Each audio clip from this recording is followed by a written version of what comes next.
So I'm very pleased to hear that. So what we're doing, we're talking about the two principles. Oh, I'm sorry, are you ready?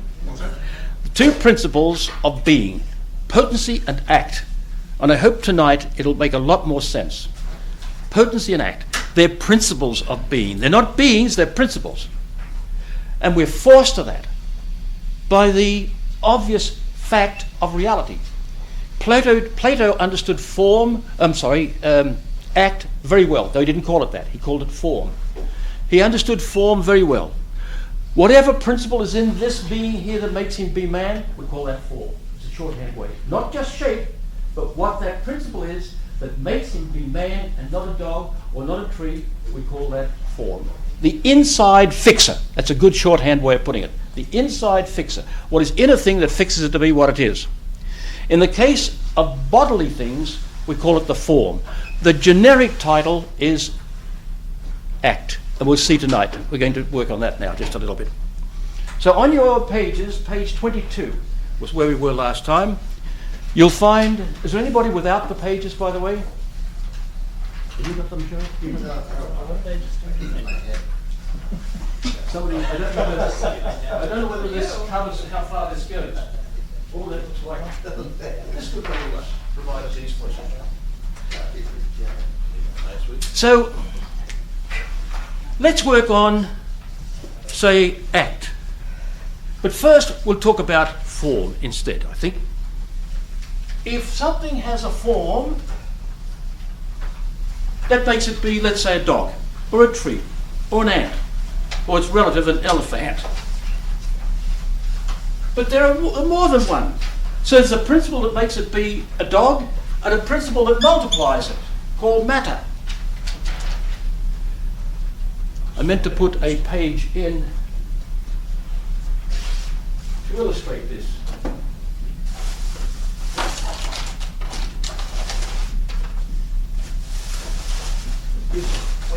There we are. Form makes white be one thing. Yellow's another thing. We can give them the generic name of colour. There are other things. Dogs, elephants, movement, time, space. They're all something. You might remember we said there are only 10 possible beings. So here we are. Let's take whiteness. There it is. Whiteness is one thing. Now, there are two whitenesses. How can whiteness be one thing and two things at the same time? How's that possible?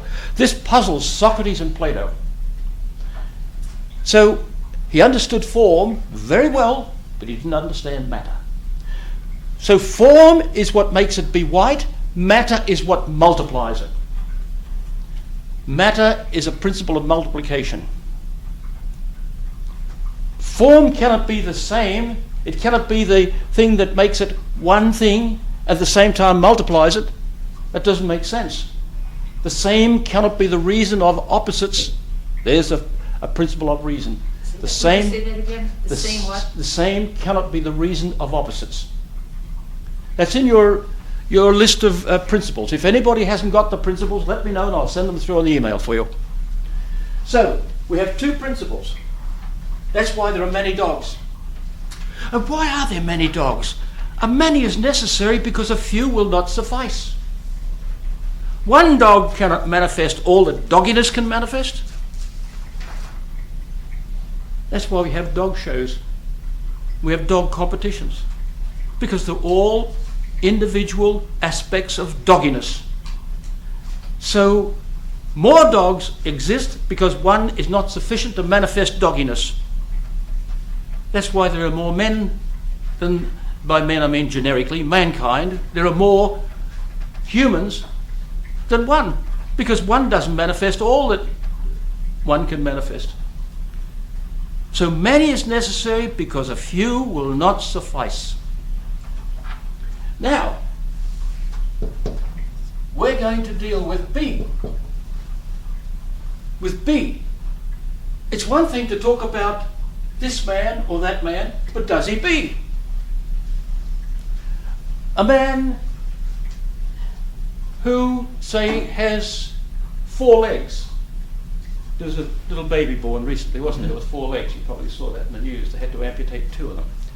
Poor little mite. But thank God it's been successful. But somebody wanting to get in there. But so far, let's say 6 legs. It's only a possible. And what makes it possible? That it's not contradictory. That's what makes it possible, that it's non-contradictory. If something's contradictory, it's not possible. For instance, a square circle. That's a contradiction. Squareness is divided away from circleness, and circleness is divided away from squareness. But here, something is only possible so far. Now, does it be? Give it B. So B now is a new kind of form. So here's matter and form being given another form. You'll know the difference if I say to you, I'm going to make a present of $100 to one of you. At least the idea of $100 I'll give you. That's not much value, is it? May as well make it 1,000 as one, if it's only an idea. But does it be real? Oh, now that makes a big difference. You'd rather have $100 that does be real. So B adds another actuality to it. Now, supposing there's no matter in the thing. Supposing a being exists that has no matter, just form. Incidentally, before we go on with that, every apple tree would be a perfect apple tree if it was left to the form, but the matter limits it. Every human person would be a perfect human person, but the matter limits it. The form causes a thing to be, to strive towards perfection, but the matter limits it to this or that. Something that Charles Darwin missed out on. I'll deal with that later. He didn't understand that. Looks like this has run out. Or I've left it out too long and it's dried out.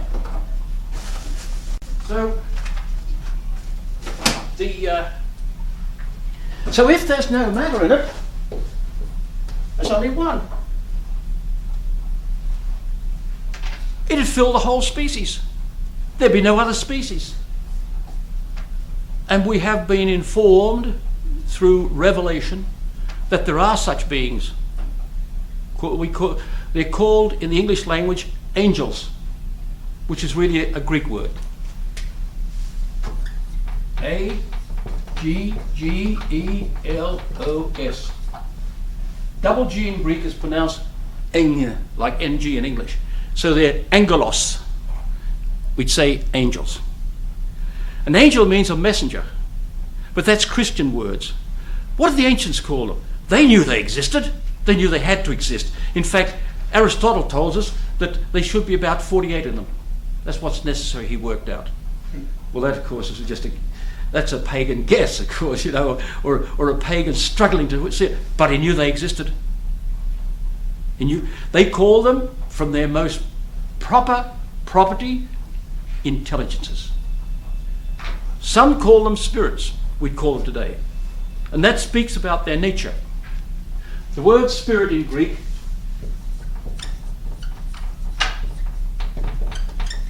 that's the word to breathe in Greek, spirein.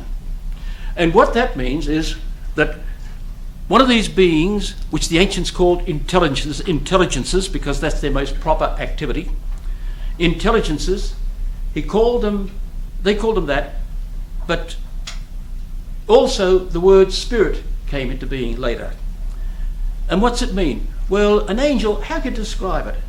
All our words ultimately come from material things, bodily things.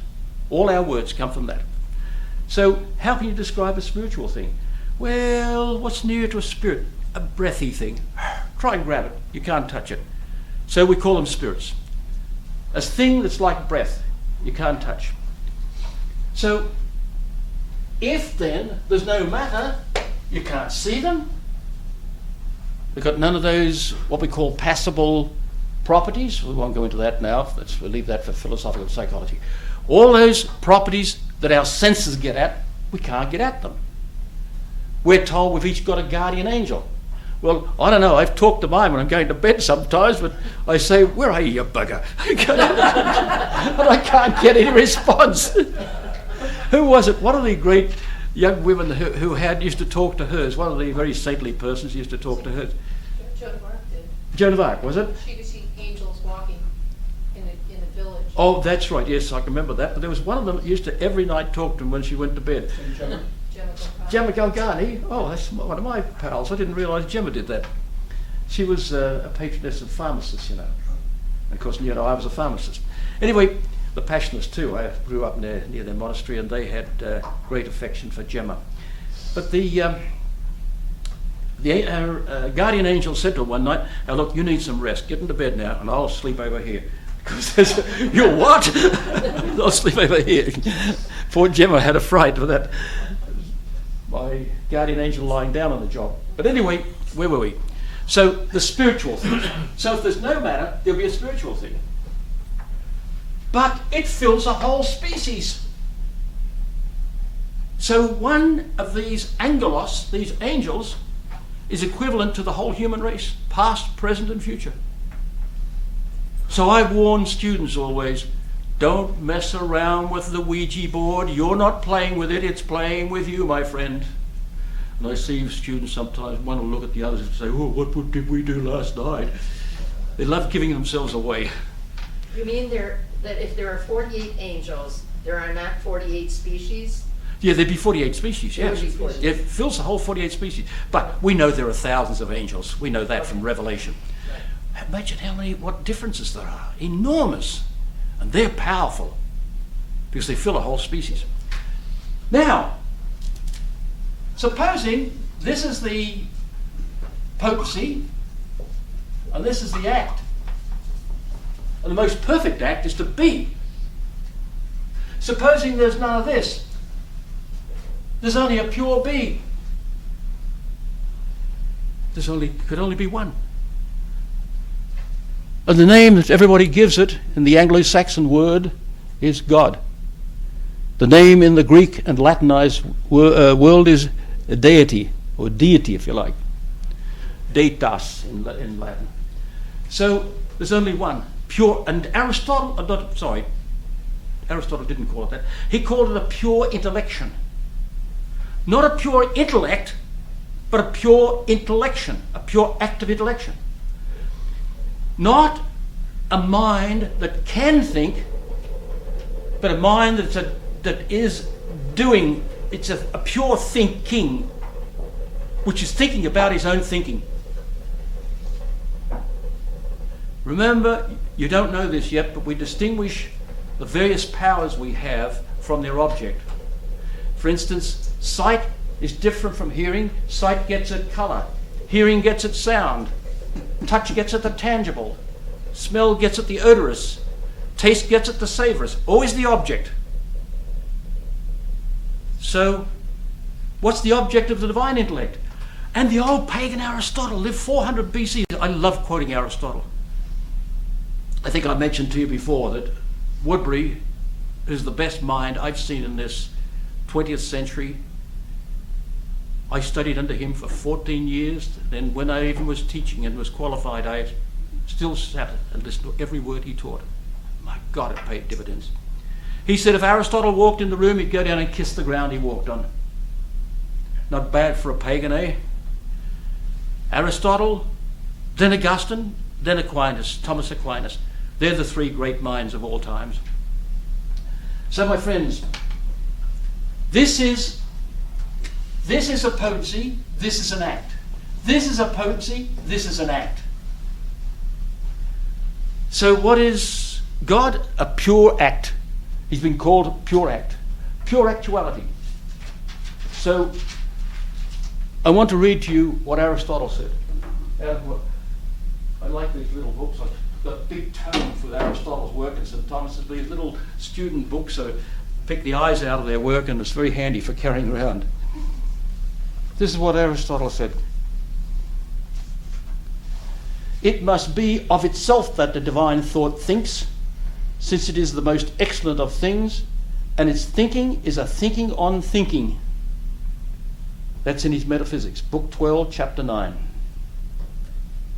He goes on, he elaborates on that a little bit before that and then after it. It's beautiful stuff. So, my friends, potency and act. The whole of reality is divided up into pure act and a mixture of potency and act. There's a beautiful work which is only in Latin as far as I know. I've never heard of anybody translating it, of which I have a copy, and it divides up the study of metaphysics into pure act and potency and act. That's a good way to do it too. So then, there's the, he's talking here on page 22 about all these other things. There are other potencies too. Now, what about accidentals, accidents? Since we have one or two new people tonight, I'll mention that an accident is what belongs to a substance. It conditions a substance, qualifies a substance. There are 9 possible accidents. So forget the common use of the term, yet they do have something similar, something common to them. It's whatever befalls the substance is called an accident. Literally it means to fall towards a substance. So a substance, this will be a substance here, this will be a substance. Well, it's a potency towards an accident. And the accidents perfect the thing. We don't value gold because it's gold, we value it because of its colour, its beautiful lustre, its yellow, brilliant, and its malleability. You can work it into nice shapes, etc. A man is a good man. A man is a wonderful thing, mankind.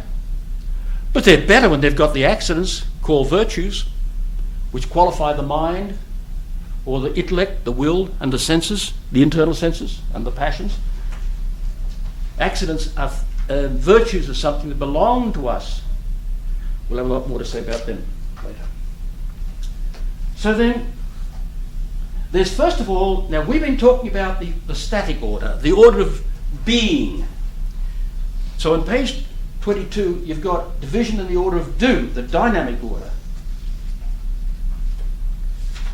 Well, there are a couple here that we must look at. First of all, there's a metaphysical act, as you see there. Knowledge or appetite. Knowledge is a metaphysical act. It's doing something, yet that something that it's doing is a being. It's a being. When I see a tree, and I understand the tree, I'm understanding it. I'm standing under it. That's what the word means. I've got that tree in my mind. What makes the tree be a tree makes me be knowing the tree. The tree has the form of tree, and that form is in my mind. In a different way from out there, but it's identical. It's the same, but the mode of be is different. It does be physically out there, it does be above the physical order here, in the mind. But the mind can think about itself. I can understand that 2 and 2 equal 4, and I can understand that I understand that 2 and 2 equal 4. I can understand that I understand that I understand that 2 and 2 equal 4. If you'd lived long enough, you'd go on ad infinitum. That's a manifestation, by the way, of the immateriality of the human intellect. To the extent that you... Just, if you don't mind, can you hold it for a little while? As I mentioned earlier, we're trying to keep the recording for other people so everybody knows, and keep the questions and laughter, if you will, just a little bit. So this is called a metaphysical action. When the mind moves itself and does itself. And when I say when it moves itself, it understands what it's understanding. It remains within the mind, the act of understanding. Knowledge or appetite, like love is an appetite. For instance, Bob can love Betty. Betty doesn't even know Bob, but he's in love with her. Reminds me of last few weeks ago in Sydney. I met my old flame from my pharmacy days. the funny part was, I'm pacing up and down wondering, oh, Betty's late, where is she? By the way, now she's Sister Margaret Mary. And so I'm pacing up and down wondering where the heck she is. And here's this woman pacing up and down wondering who the heck I was. We neither recognised the other. It was so funny. Anyway, she wasn't as pretty looking as she was then. An uncle of mine said to my mother, it was her brother that said this, where on earth did Raphael meet such a pretty girl? Oh boy, she was a stunner. And, you know, I was right on the home track too. She just suddenly announced, I won't be seeing you anymore. Why not? Now she wants to see me all the time. So she wrote me a whole lovely letter the other day. Anyway, the point is, Bob, her name was Betty too, by the way, Betty Wilkinson, Sister Margaret Mary now. And Bob loves Betty. That act of love is in here. So that's called imminent action. Any act of living things usually are called imminent actions. And imminent means, man in Latin is a root meaning stay, to remain. Remain. It means that when you do the act, you are the beneficiary of the act. If I eat something, I'm benefiting from that act. That's what an imminent act means. It remains within. So we'll have more to say about that too later, I think. Then there's a physical act. One whereby my legs are doing the walking, but I'm benefiting from it. My imagination and locomotive power cause me to look round. They're still within me, but only accidentally within me.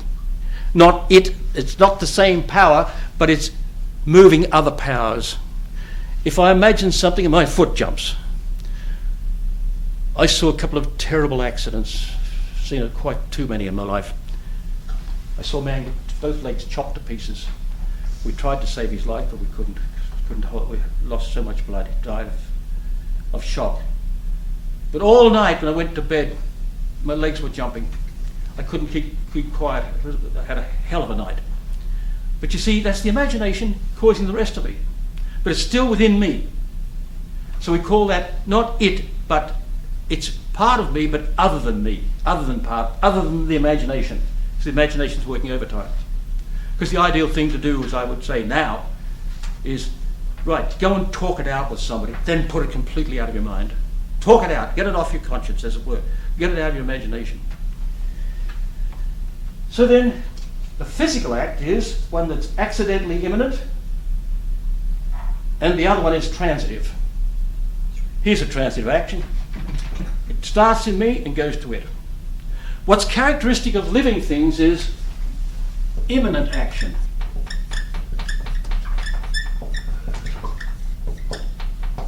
Remain in, remain within. That's the meaning of that. Min, on the other hand, means to stick. Man means to remain. So an eminent man is one who sticks out.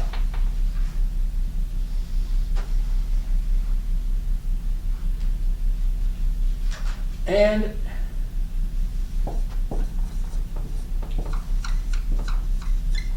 imminent, three different words worth knowing about. Imminent means sticking within.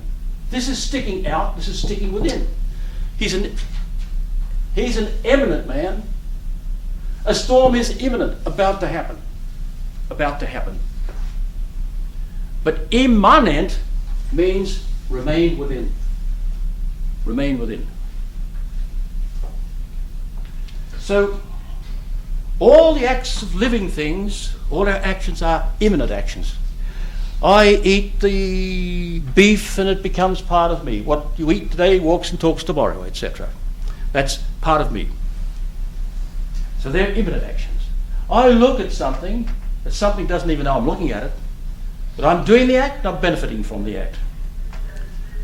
On the other hand, non-living actions, or another living action, for instance. The horse eats the hay. And always with things like this, other than knowing powers, what we talk about is the accidentally immanent. It's happening within the power. But here's a horse eating hay, and he benefits from himself. This is what's characteristic of living things. The horse does the act, and the horse benefits from the act. Here's a non-living thing. Hot coffee, big hint, sister. Hot spoon. Now that's a transitive action. Trans, whoops, which means across.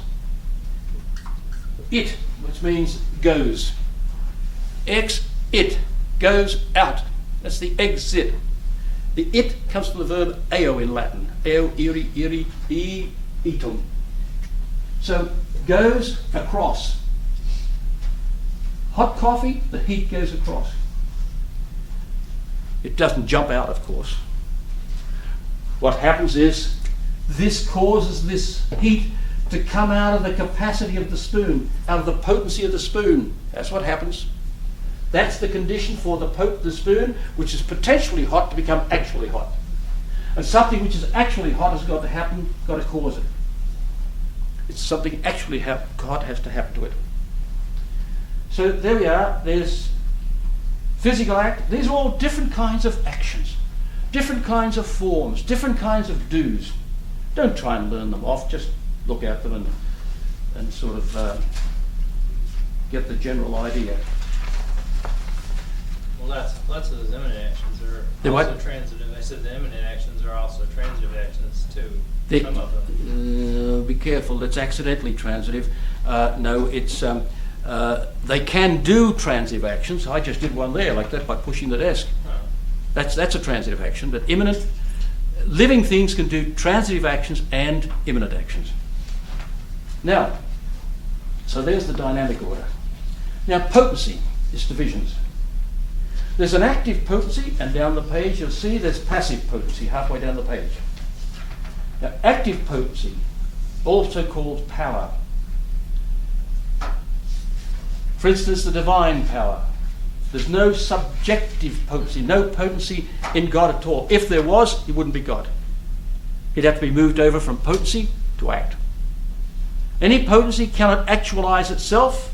That means it can do before it does. It means it has the actuality before it has the actuality, and can give itself the actuality which it hasn't got.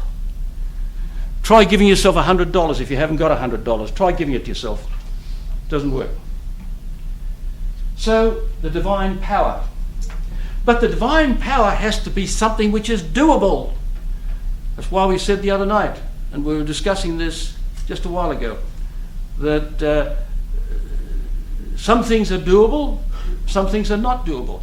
Can God make a square circle? No. But that's not a limitation on God. He's perfect, and he can't do anything that's wrong. But he can't do something that's absurd. He can't, for instance, say, oh, I think I'll cease to be God, and I'll make Sister Ruth God this week. Oh, good. Then we could clean up the base, couldn't we? We'd have her at our fingertips and we'd say, you get in and do things right now. Anyway, some things are not makeable. A square circle isn't makeable. That's why God can't do it. And God can't make murder a virtue, adultery a virtue, kidnapping a virtue, because they're not virtues. They're foreign, utterly foreign to the idea of a virtue. It's not a lack of power in God, it's the lack of absurdity. God, being the most infinite being, has the greatest conformity to reason that all beings have. In fact, the principles of reason apply to him more than anything else. So he can't be and not be at the same time, which is the supreme principle of reason. Nothing can be and not be at the same time, under the same respect. So therefore, he is in more sort of in keeping with the principles of reason. Not bound by them, he's the source of them. But what he is, he conforms them more than anything else does. Because he's really conforming to himself. So there's different powers. There's a vital power. There's the essentially immanent, like knowledge and appetite. Then the accidentally immanent, like the vegetative powers, nutrition, growth, and generation, the three powers. Now, passive potency. So there's substantial potency, over on the right of it there, and accidental potency. We saw that earlier tonight here, accidental potency. Potency, for instance, of water for hotness. That's an accidental potency there. Now, what I want to speak about, first of all, there's relative to the agent. These are different ways of looking at these things. Natural potency. For instance, the natural potency of acid to corrode metal, the natural potency of hot water to heat the spoon, etc. I want to say a word or two about obediential potency because it's a very important one. Obediential potency means a potency is raised to a higher level than it can naturally go to. Supposing I gave a poem out, something like roses are red, violets are blue. I know because I saw them on the line yesterday. Something like that. Pardon me, I'm sorry. That some silly little poem. Now that poem, roses are red.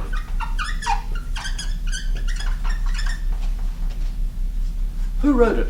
The pen? Supposing it's a pen. Or me. Inasmuch as it's inky, or ink, the pen. Inasmuch as it's poetic, it's me. The poet. The poet. So something is from the pen and something is from the poet. Now, that means the pen is raised to a higher power than it has according to itself. All it can do is spread ink. But it's given a poetic power, raised to a power beyond its own capacity. That's exactly what sanctifying grace does, incidentally. Raises us to a higher state than we can naturally be. Raises us.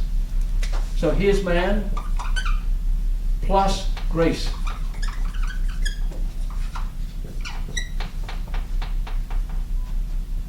So now we've got a new being, as it were. It doesn't distort man's nature, it adds to it, perfects it beautifully. So he's raised to a higher power than he can be otherwise. While we're on that, I may as well say a few more words on that score. Supposing I took a tree and I could humanize it. I could give it some human qualities. This is done in comic strips all the time, isn't it? Then supposing, what would I call it? A humanoid tree or a humanized tree. God does that with us. He raises us to a higher state and he gives us a godlike state. And that's what grace is. It's a godifying of man. As St. Thomas beautifully says in the Summa, he doesn't denature our nature, it doesn't denature man, it perfects him, gives him a greater perfection. So greater qualities come. So we might have natural prudence, good judgment, but we'll have a better judgment. We'll have natural temperance, we have a better temperance. So all those qualities go with that. So then, there are a lot of characteristics to understand potency. See, as I said before, Socrates, Plato. The difficulty with Socrates is we don't know how much comes from Plato and how much comes from Socrates. It is said that they go through two phases, and it's pretty obvious in their writings, if you look at their writings, that first Plato, who's the pupil of Socrates, was writing down what Socrates said. Then later, you can see it's all conversational stuff. So you would say this? No. I would say that? No. Should we say this? Yes, perhaps. What about that? It's all conversational. The early dialogues, as they're called. But then later, dialogue seems to cease. And they're great big long, instead of just answering one little question and then another question arising, whole long passages of Plato's own writings go through the second phase. And then Plato's student, Aristotle, came along and clarified it all. So, as I said, we've got to carefully understand that Plato knew about form, but he didn't understand matter, potency. And a lot of the people who followed Plato, the Neoplatonics from the 3rd to the 5th century, they all thought that matter was an evil thing. They thought it was an evil thing. Like Plotinus, for instance.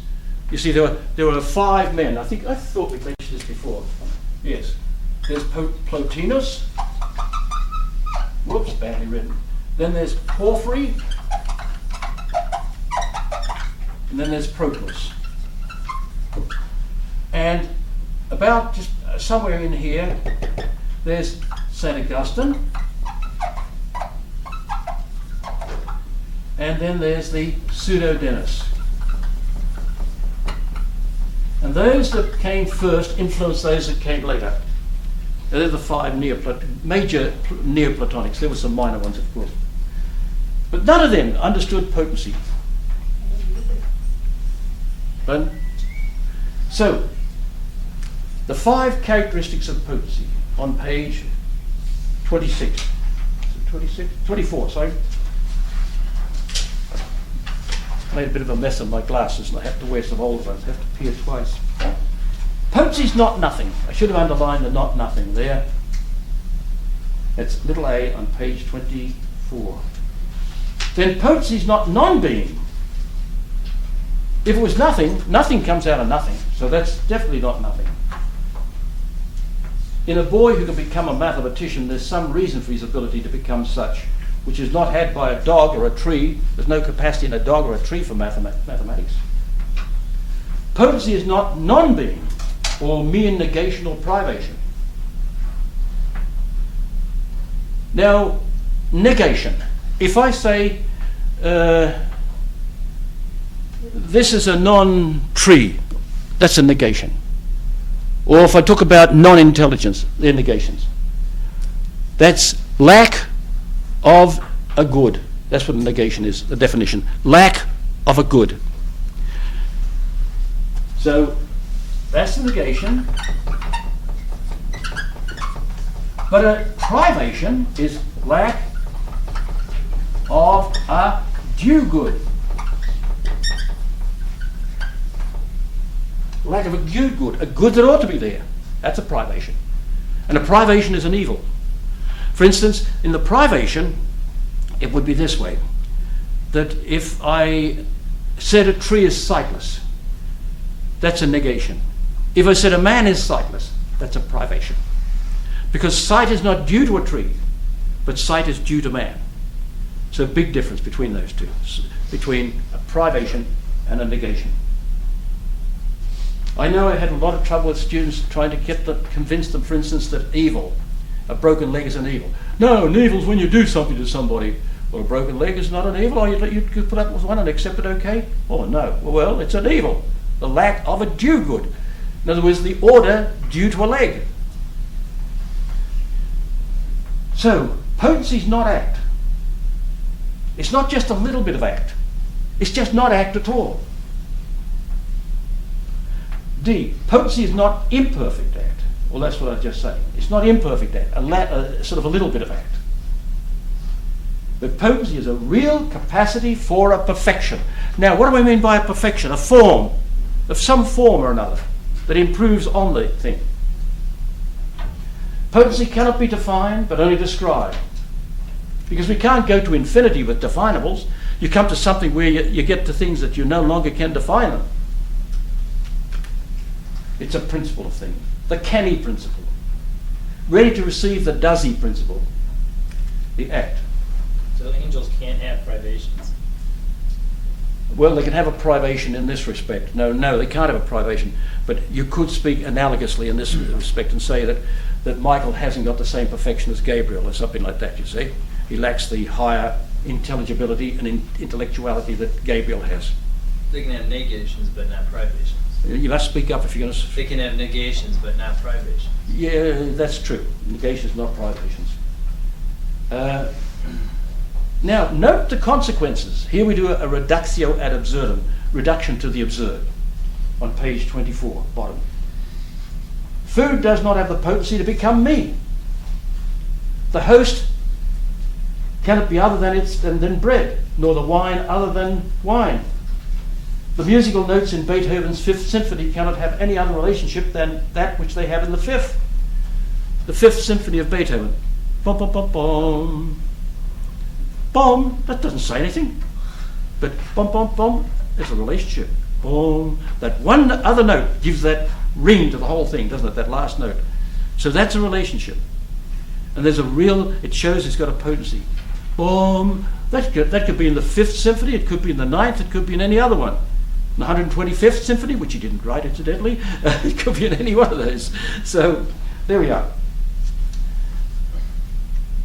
Each person cannot have rights which are being actualized. If you do not now possess, misspelling there, possess a car, then I do not have a right to something I potentially have. Grace cannot be efficacious. A student either cannot pass their exams or cannot fail. They're either determined to fail or determined to pass. A sperm is vegetative being. It belongs to the plant kingdom, but does not have a potency for humanity with the ovum if there's no potency. There's no reason to punish people, for they're necessarily evil and cannot be otherwise if there's no such thing as potency. Confession is useless. Water cannot be hot, then cold. We cannot see red at one time and then blue. We're going to exploit that. Sight has potency for red, blue, and other colours. The intellect cannot know tree, horse, and stone. It's predetermined to know one thing if there's no potency. Anaxagoras saw that, and Aristotle took it up. And he proved from that the nature of the human intellect, that the intellect can know all sorts of bodies, therefore it's no body itself. It would be fixed to know one thing, or perhaps not to know anything. Education would be useless, for we would not have the potency for learning. That is, acquiring the habits which we call the intellectual virtues. We'll deal with them later. Thus, many things hang on to the doctrine of potency and act. We don't teach it because of that. We teach it because it's true. And here I've shown you in various disciplines. Economics. A car has value in use and value in exchange. The men selling it on car lots, they're not interested in the use, they're interested in exchange. They want to make money out of it. Morality, a human act of picking up a piece of straw to be tidy or to signal to a bank robber. So, in itself, picking up a piece of straw is an indifferent act, as we show in ethics. It's an indifferent act. But I can make it a very different act by my intention. Signaling to a robber, there are no cops when I pick up a piece of straw. If I don't touch the straw, there are cops around. Signaling to another robber. A man's freedom can act this way, throttle Betty, or I can use his freedom, perhaps I should have said. Or I can act that way, love Betty. Potential for both. You know, a parent can be beating a child, giving them a smack across the backside, which they deserve. And you could say, well, why are they doing it? Two reasons. One for the good of the child, the other one because they're aggravated by the child and want revenge. Betty can have an abortion or carry the child. She may be psychologically free to have the abortion, but she's not morally free. And by the way, I hear all sorts of people on radio, television, and discussing these things, particularly that fellow over in Canada, Steve Pagan, and discussing these things, and so unintelligently. Never do they mention the distinction between psychological freedom and moral freedom. Moral science or ethics studies how she ought to use her freedom. Then in social philosophy, potency to belong to a social group. Such as an American, you are eligible to belong to various clubs, etc. But now, have you got the potency to live in France? No, but you can acquire the potency. You can show your fittingness to support yourself and to get a visa, and you're not a criminal mind. When I came into North America, holy mackerel, we're fingerprinted and everything, and what's he been up to? I love telling a funny story, by the way. In my pharmacy, I want to employ, I needed a staff, member of the staff. And a very fine young woman came in, and we'd had trouble with a couple of other girls. So my brother said, why don't you have them checked? He's, by the way, is a police captain. Have them checked, he said, the fingerprinting, etc., and see if they've got a record, criminal record.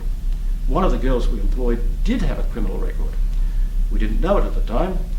So my brother said, oh, I'll check on it for you if you like. So I gave her the name. He went down to headquarters. He said, I want to see the record, see if we've got such and such, got a criminal record. Why do you want that? Said the fellow. My brother said, oh, explain to me. Why, do you know the girl? Yes, she's my sister. He was in charge of that section. My brother said, what the hell are you doing to me? He said. Now, theology. Well, I've got a few of these things thrown in. You cannot hear a confession. You do not have the faculties, the potency. Grace, we're raised to a higher potency than we are by nature capable of. Do bread and wine have a potency of becoming the body and blood of Christ? No, but they've given that potency, a higher potency.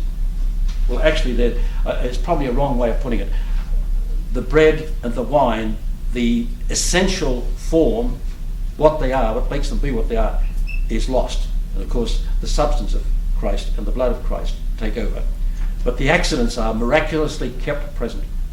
That's why it's called transubstantiation. It goes across from one substance to another. So itself. Well, by the way, the next paragraph there, I was just looking at it a while ago, I thought, what have I written there? I skipped that for the moment, I'm not sure what I've done there. The sacrifice.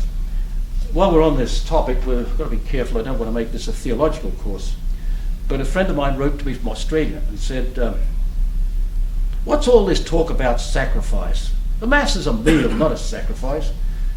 I wrote back and said, if it's not a sacrifice, Bill, then we're in trouble.